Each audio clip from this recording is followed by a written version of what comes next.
Shalom, kembali kita bertemu dalam cinta kasih Tuhan yang sangat luar biasa pada Rabu hari ini. Firman Tuhan berkata, kita harus mengerjakan pekerjaan Dia yang mengutus aku. Selama masih siang, akan datang malam, di mana tidak ada seorang pun yang dapat bekerja. Yohanes 9 ayat 4.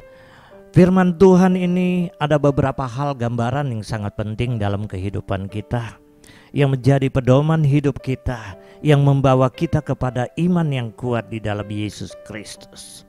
Ayat ini memberikan waktu, memberikan kesempatan, memberikan jeda bagi kehidupan kita, agar kita memahami perkataan Tuhan ini. Ya, bahwa Tuhan rindu, ya, di mana saudara dan saya menjadi orang-orang kepercayaan Tuhan, di mana Tuhan memberikan kepercayaan untuk mengutus saudara di dalam misi dan visi Tuhan yang Tuhan taruh di dalam kehidupan kita. Sehingga ayat ini mengatakan, memberikan pesan buat saudara dan saya, kita harus mengerjakan pekerjaan Dia, yaitu Bapa Yesus Kristus Tuhan kita, yang kita tinggikan, yang mengutus aku. Dan selanjutnya selama masih siang akan datang malam, di mana tidak ada seorang pun yang dapat bekerja. Artinya Tuhan memberikan kesempatan waktu buat saudara dan saya. Selagi ada waktu, mari yuk bersama-sama kita menjadi berkat bagi orang lain.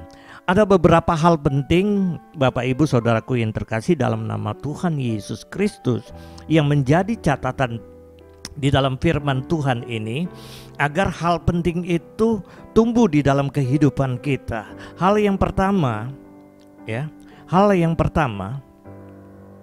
kesempatan kita bekerja yang diberikan oleh Tuhan, atau Mario bersama-sama kita bekerja selagi diberi waktu dan kesempatan dari Tuhan kita Yesus Kristus.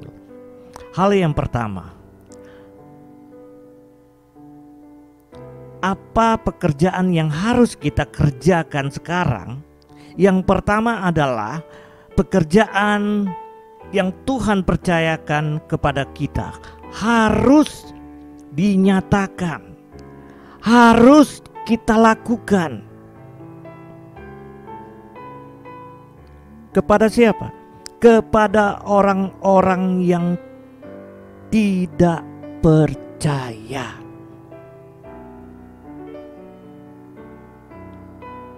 Kepada orang-orang yang tidak percaya.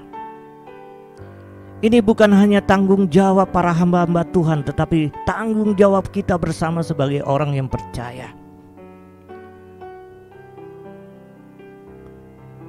Jelas sekali di dalam 2 Korintus 4 ayat 4 mengatakan seperti itu juga. Ialah orang-orang yang pikirannya dibutakan oleh ilah-ilah zaman. Ini satu peringatan buat saudara dan saya, ya.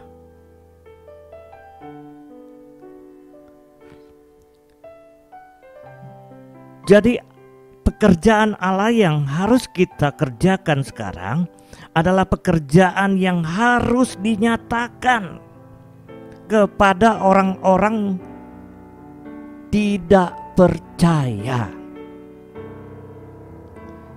Mari Bapak Ibu yang terkasih, kita saling menguatkan di dalam firman Tuhan dan saling mengingatkan.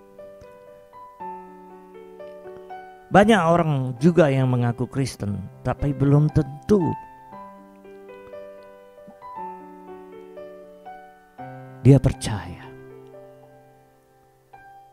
Karena masih ada rasa kebimbangan, kekhawatiran dalam hidupnya. Maka itu, ya, kita harus mengerjakan pekerjaan yang Dia yang mengutus aku. Ya. Bapa telah mengutus Kristus di dalam kehidupan kita.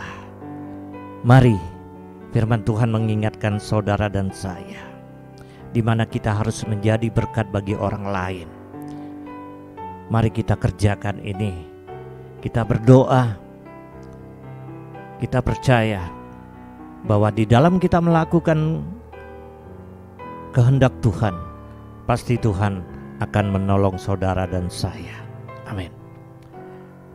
Dan di dalam 2 Korintus 4 ayat 4, kita dapat membaca di rumah masing-masing. Ini menjadi catatan yang tadi saya sebutkan, bahwasanya kepada siapa? Kepada orang-orang yang pikirannya dibutakan oleh ilah-ilah zaman, orang yang jauh daripada Kristus. Dan hal yang kedua, apa pekerjaan Tuhan yang harus kita kerjakan sekarang? Yaitu taat dalam mengerjakan untuk menyampaikan kebenaran. Ya, jangan pernah putus-putus untuk menyampaikan kebenaran. Beritakan firman Tuhan ini. Itu dapat kita baca di dalam Matius 28 ayat 19. Ya, bahwasanya Tuhan mempercayakan saudara dan saya untuk mengambil keputusan ini dalam amanah agung. Ya. Beritakan bagi seluruh dunia.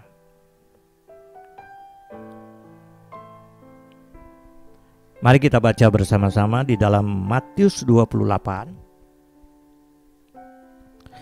Seperti ini, Matius 28 ayat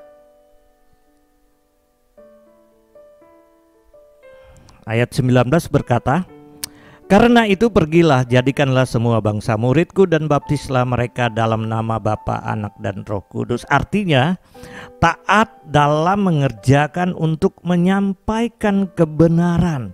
Karena itu pergilah, jadikanlah semua bangsa muridku.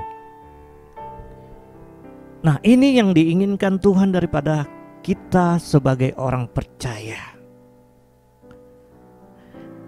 Yang menjadi dasar bagi poin kedua. Nah, untuk poin ketiga,